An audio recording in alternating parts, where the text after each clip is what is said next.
Genetic లోపాల వల్ల abortions అవుతాయా? హలో అండి, నా పేరు doctor Suma, consultant 49 fertility centre, Vijayawada.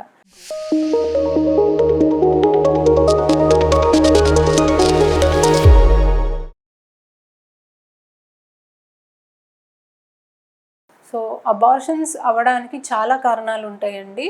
Abortions అవ్వడానికి ఫస్ట్ 3 monthsలో కొన్ని రకాల రీజన్స్ ఉంటాయి. 3rd month దాటిన దగ్గర నుంచి కొన్ని రీజన్స్ అనేవి మనం గమనిస్తూ ఉంటాము.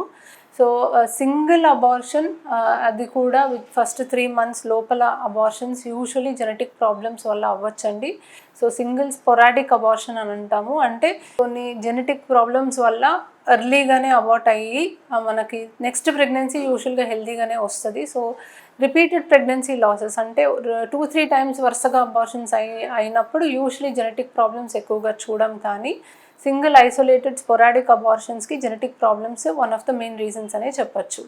సో మనకి ఎగ్ అండ్ స్పర్మ్ కలిసి ఎంబ్రియో ఫామ్ అయినప్పుడు ఎంబ్రియో జెనెటికలీ నార్మల్ ఉంటే హెల్తీగా ప్రెగ్నెన్సీ వచ్చి అండ్ అబార్షన్స్ అవి అవ్వకుండా ప్రెగ్నెన్సీ 9th month వరకు క్యారీ అయ్యి హెల్తీ బేబీ పుట్టే ఛాన్సెస్ బాగుంటాయి. ఎప్పుడైతే మనకు ఫామ్ అయిన ఎంబ్రియో జెనెటికలీ అబ్నార్మల్ ఉంటుందో, ఒకటి అది ఇంప్లాంటే అవ్వదు, అంటే ప్రెగ్నెన్సీయే రాదు, లేదా అది ప్రెగ్నెన్సీ వచ్చినా అబార్షన్ అయ్యే ఛాన్సెస్ ఎక్కువ ఉంటాయి. సో అన్యూప్లాయిడీ రిస్క్ అని అంటాం. సో న్యూమరికల్ ప్రాబ్లమ్స్ ఉన్న ఎంబ్రియోస్ వల్ల మనకి స్పొరాడిక్ అబార్షన్స్ అయ్యే ఛాన్సెస్ ఎక్కువ. వేరే రకమైన జెనెటిక్ ప్రాబ్లమ్స్ అంటే మనకి స్ట్రక్చరల్ క్రోమోజోమల్ రీఅరేంజ్మెంట్స్ అంటాం. సో ట్రాన్స్లోకేషన్స్, ఇన్వర్షన్స్, డిలీషన్స్ ఇలాంటి వాటిలో రిపీటెడ్ అబార్షన్స్ అయ్యే ఛాన్సెస్ మనం చూస్తూ ఉంటాం.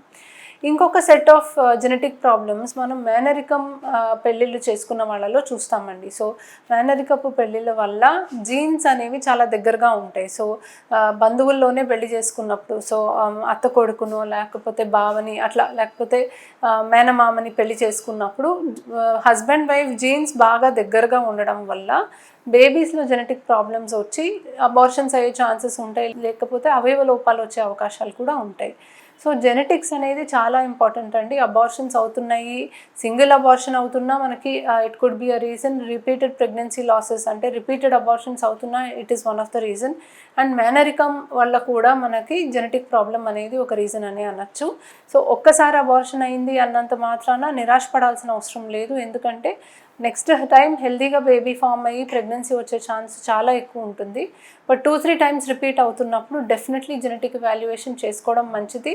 And baby genetic evaluation PGT test ద్వారా చేసుకొని ట్రాన్స్ఫర్కి వెళ్ళటం మంచిది. So definitely abortions are related to genetics. Thank you.